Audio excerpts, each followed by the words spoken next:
everyone, and welcome back to another video. Today's video is going to be a sewing tutorial. I'm going to be showing you how I made this tunnel right here. I have loosely followed some other sewing tutorials in the past to get the general idea of how to make a tunnel, but I tend to kind of do my own thing, use a little bit of a different technique, different measurements, different fabric, so I'm going to be showing you my way of making it. Please keep in mind that I am not perfect at sewing, and I am not showing you this tutorial to say, I'm so good at sewing, you should be learning from me. I just kind of want to show you guys how I make the tunnels. I've gotten questions on it before. Without further ado, let's get into the video. For this project, you're going to need your choice of solid color fleece measuring 22 inches by 19 inches, any patterned fleece measuring 22 inches by 13 inches, and some U-Haul padding measuring 20 inches by 11 inches. Of course, there are no rules, so if you would like to pair two patterned fleeces together, go for it. To start, we're going to lay our solid color fleece down on the table. Make sure the bad side is facing the table and the good side is facing towards you.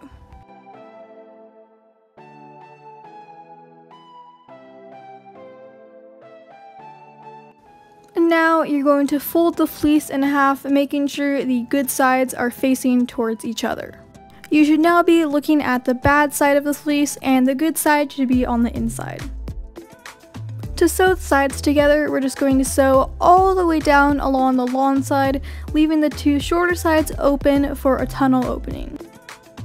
I apologize if I'm struggling a little throughout this video. I just got a new sewing machine and I'm figuring it out, but hopefully you already have your sewing machine figured out so it'll be much easier for you.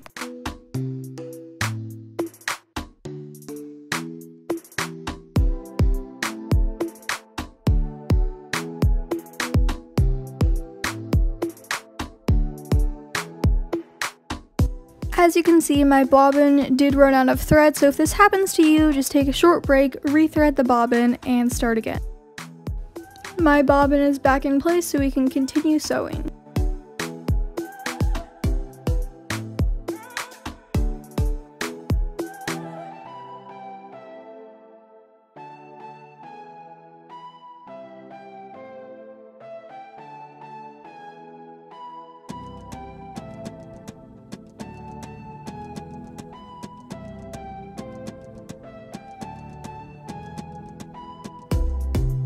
At this point, you should have something like this. Don't mind the wonky stitching. I was experiencing some difficulties, but this will be the inside sack, so it won't be visible anyways. Now we're going to get that U-Haul padding and a patterned fleece we cut earlier. Make sure the bad side of the patterned fleece is facing up and the good side is facing down towards the table. After that, get out your U-Haul padding and place it right on top of the patterned fleece. The patterned fleece should be a little larger than the U-Haul padding to allow room for folding and pinning. To fold the fleece, you're just going to fold it down on top of the U-Haul pad. Make sure you fold it down onto the U-Haul pad so that you'll be sewing both the fleece and the U-Haul pad into place. Just make sure you carefully pin everything into place to avoid it moving around when you're stitching.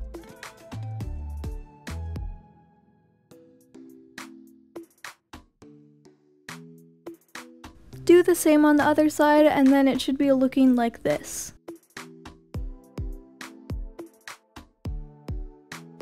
To start sewing, line up the fabric and U-Haul with your needle, making sure your needle is going to sew the U-Haul into place as well. When you're ready, we're going to start by stitching and then doing a back stitch to put it in place. Then you're going to simply sew all the way down to the end of the fabric.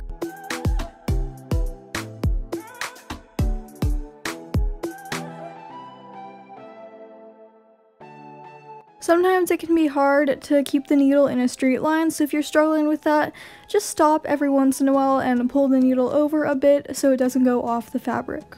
Try not to stretch the fabric or pull it over a ton because that'll make the stitching look weird, but if you just try to keep the fabric and needle in line, that should work.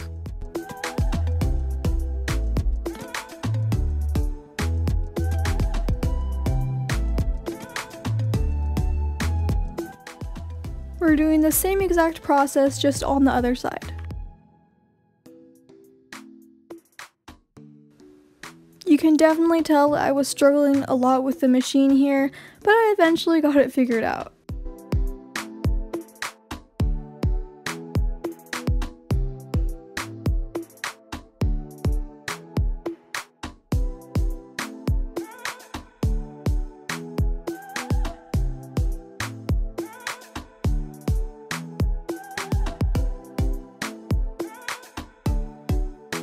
Here's what this part of the tunnel looks like now. A little bit of wonky stitching, but that's mostly my fault.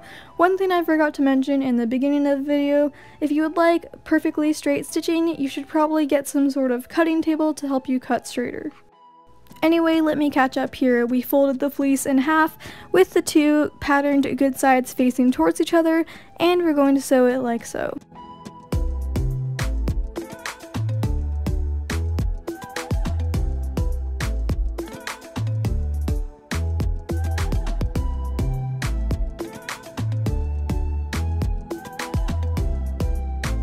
Once you finish sewing, you're just going to turn it inside out.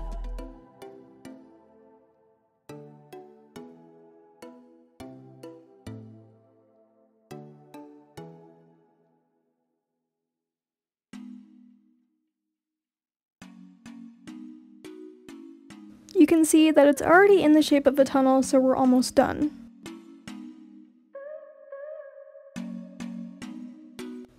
Take the solid color fleece or whatever fleece you used and put it inside of the tunnel. You'll notice it's way bigger than the tunnel length itself, but you'll see in a moment what we're trying to do here. This is the part that can confuse some people, but I'm going to try to explain it my best. You're going to fold the fabric once, so it's just barely touching or kind of not touching the patterned fleece itself, and then once you have that first fold, you're then going to fully fold it over the fabric to make sure it's nice and secure.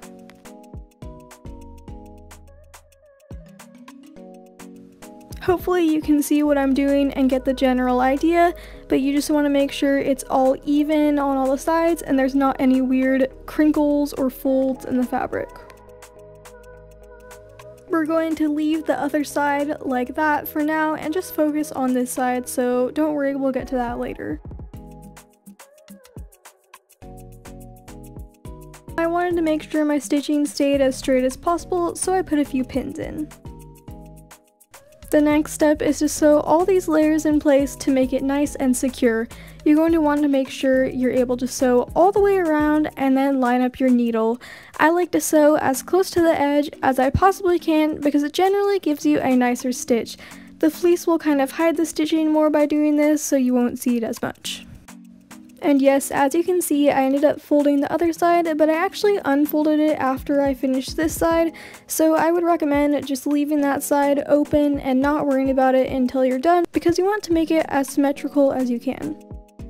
So funny story, the first time I was sewing around this tunnel, I accidentally did it with the presser foot up, which resulted in some awful stitches that I had to take out, because your sewing machine can't sew properly with the presser foot up, obviously.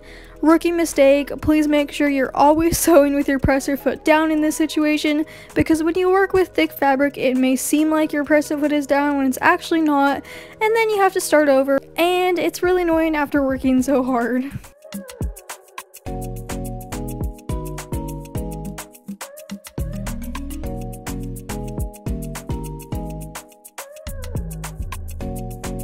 As you can see, there was a little bunching, which I definitely could have avoided, but oh well, it's there now, and it doesn't look too awful, so I'm just gonna leave it. It's time to do the same fold on the other side.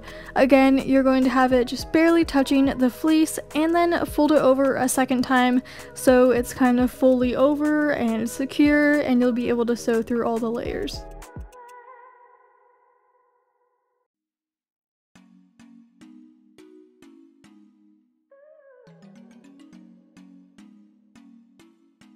I'm going to repeat that same exact process of sewing all the way around to fully close up the tunnel on the other side. This time I actually managed to put the presser foot down, which is a very important step, so definitely don't forget to do that.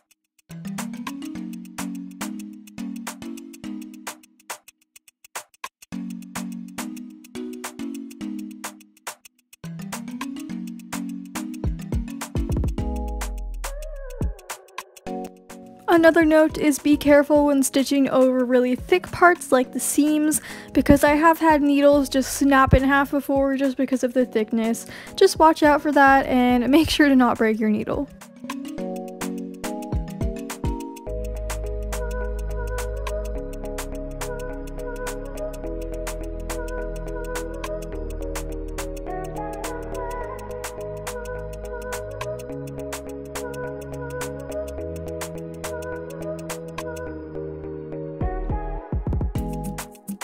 And our tunnel is done! The final step is to cut all of the threads and wick the fleece if you haven't done so already, basically just giving it a few good washes.